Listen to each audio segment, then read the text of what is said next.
Hello everybody, Patrick Glenn Nichols, Muscle Car Barn Finds, and today I'm out here on a piece of property where I was told where to come, where this 68 Roadrunner and some other Mopars, some other cars were parked, and the guy that lives right across the road here, out here in the country, southwest Tennessee, and sure enough, we've got a 68 Roadrunner that's been sitting out here a long time. Do a little quick walk around of this thing, and according to the owner of this property, that this building, he was just here earlier and it is open for me to survey, so the front door, so we will go in the building and look at some things in there, along as well as the cars alongside of the building as well. Okay, well, what it look like we have here is a 68 Roadrunner. Really cool. Some old school Craigers. I do believe this car is a 383 car, not a 318. I know my Mopar fans, a lot of those guys have asked me, when am I ever going to do some more Mopars or any Mopars, and I happened to run across this and I thought, well, this is definitely a barn find Roadrunner. I believe this is what you call B5 blue, and it is a 68. A lot of those enthusiasts out there understand that the 68 had round side markers, and the 69 had square or rectangular style. This has definitely been out here a while. How long, I am not exactly sure.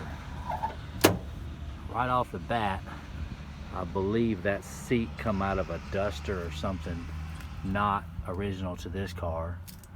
We do have a 4-speed car, which is pretty cool. And you can see the reverse light right there, which is one of the indications for a real 4-speed car. Does appear to be blue. I know this car has a body tag on it, but it is so rusty that you really can't read it. We can look again. Really, really tough to make any of that out.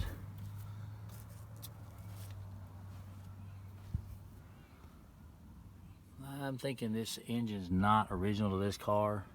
I don't think that idler pulley would be correct on a car without air conditioning. This car doesn't have air conditioning, so I don't think this is the original engine to the car.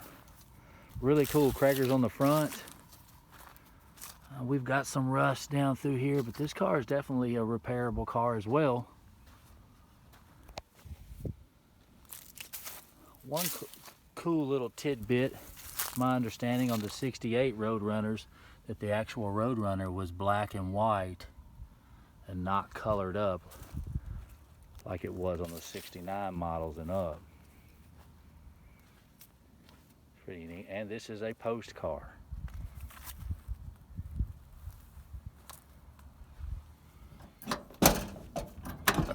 This side don't open, or does it? Wait a minute. Yes, it does.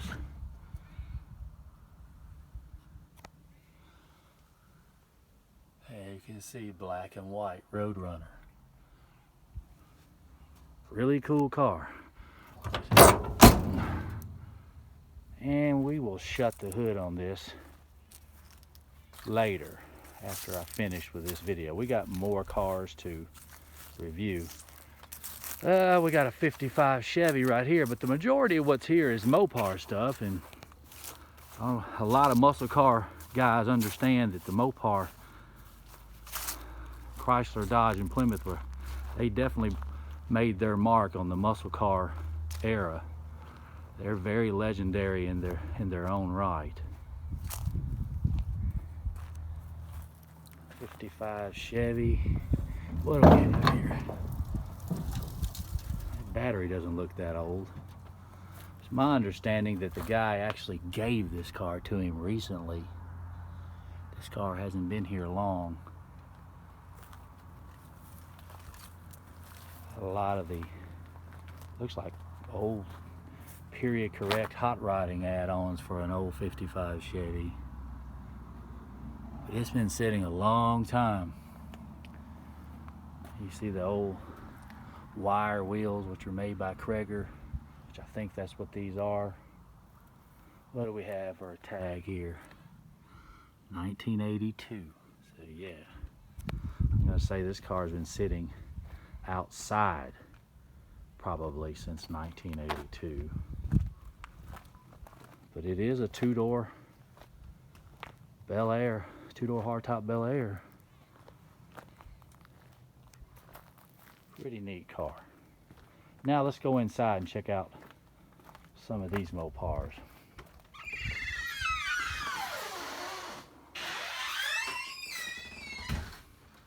Now this is a really loud car. I like orange, especially on a Mopar. This says Super B, but this is not. This is a Cornet. And one little things, you can see this gas cap that was incorporated or adapted from a Dodge Charger, whereas the gas filler neck would have been back here and it's no longer there. This car, I think it has a fuel cell in it now. This car is a somewhat of a street strip race car, has a 440 engine in it now. 6-pack, of course it was not born with that. One good thing about the Mopars, you can tell most everything about the car in the VIN, and I think the reason that this sticker is there is to cover that up, where somebody can't just walk up and determine that this is not a real Super B. But man, it looks good. I understand it runs well too.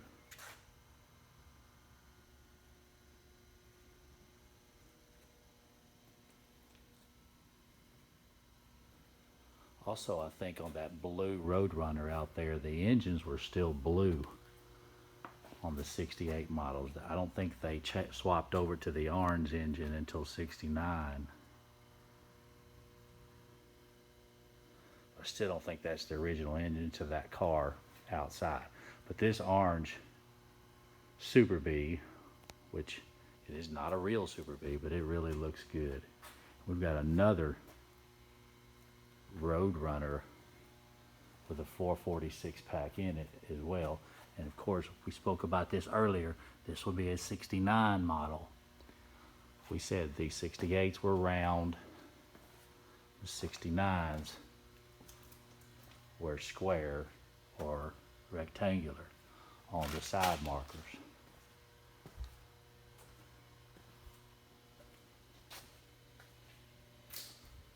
So we've got a Roadrunner beside a Cornet slash Super B clone, so to speak. But man, it looks good. It definitely screams muscle. And over here beside this, we got a 69 Nova. How about that? A lot of my audience is familiar with the Rally Green 69 Yenko sold L78 unconverted car that I found in Pittsburgh, one owner. It's a 69 Nova. And let's see what this one is. What do we have here? Okay, 69 11427. It's two-door sport coupe with a V8. WRM will run, and then we have 454091. It's the body number 742 for, I think it would be green cloth bench seat. 5959, I think that's green. Frost green, upper and lower. And the build date I barely can read. I think that's 6D. Which should be 4th week of June. 69. So we have a bench seat, column shift, automatic V8 here. We have no hole in the floor pan for a manual transmission. This car is really, really, really solid. I mean, it's pretty much is about a rust-free body as you will find. And it says, "Help me please paint me." Okay. Okay. Now let's go outside and check out some of these cars out here on the back lot. Wow, that is definitely a cool orange Super B clone with a 69 Dodge Charger, so to speak, gas cap. Not correct for this car, but looks right. Reminds you of the, those of you familiar with the General Lee, with the Dukes of Hazzard, you know, had this color orange, and the gas cap would have been on a 69 Dodge Charger in that location. Okay, let's go outside here.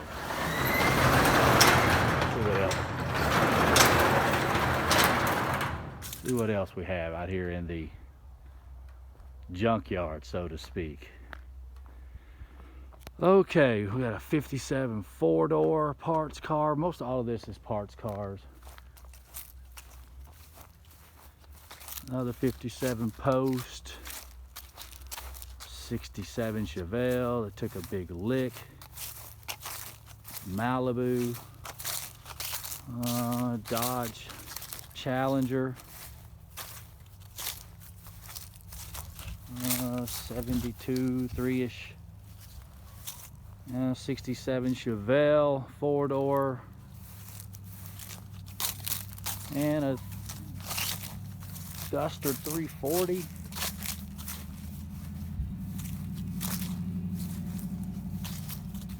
I believe what we have here. Pretty much a parts car. The hood will open. Yeah. Looks like some of the stuff was used on this car as well already. 67 Chevelle parts, four-door, flat hood. The door will open. No.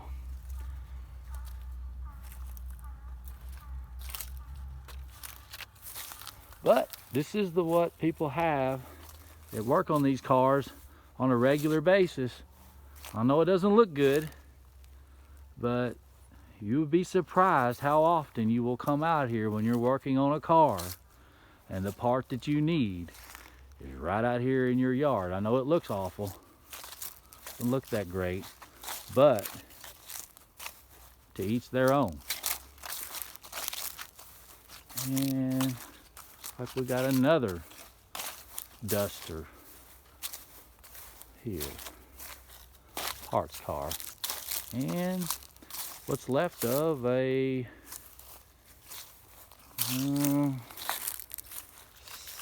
68 probably Camaro.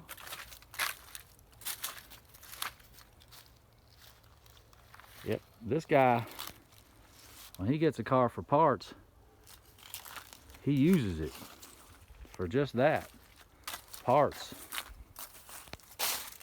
See if the door will open on this orange machine, and it will. All right, looks like we've got an automatic transmission in the floor here. Black interior. And most all of it's gone.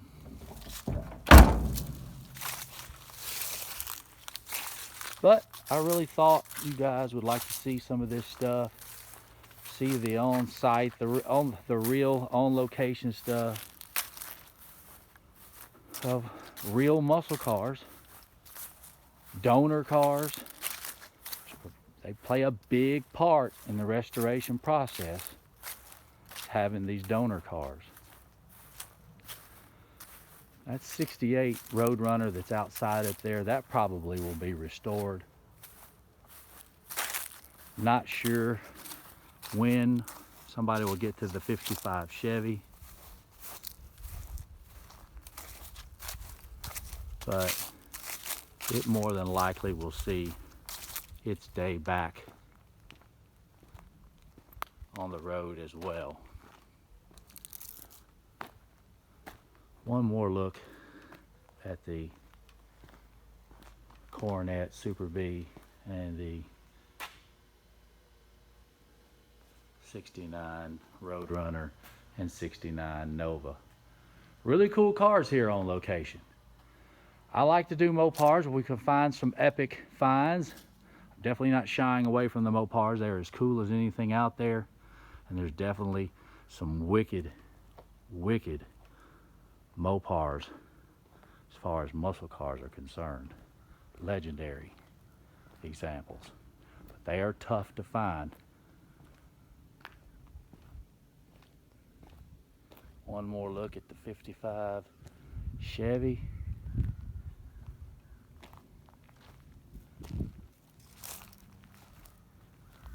And we will close from here. I thank you guys for watching and following along with me as I travel along looking for these cars and these hordes, these donor cars. I try to find the most authentic cars that we can, the most interesting cars that I can come across as I travel along. I'm Patrick Glenn Nichols, Muscle Car Barn Finds. You can reach me on Patrick Glenn Nichols, Muscle Car Barn Finds on Facebook and YouTube. Please like, share, comment, and subscribe. I really appreciate that. Thank you very much. More videos on the way.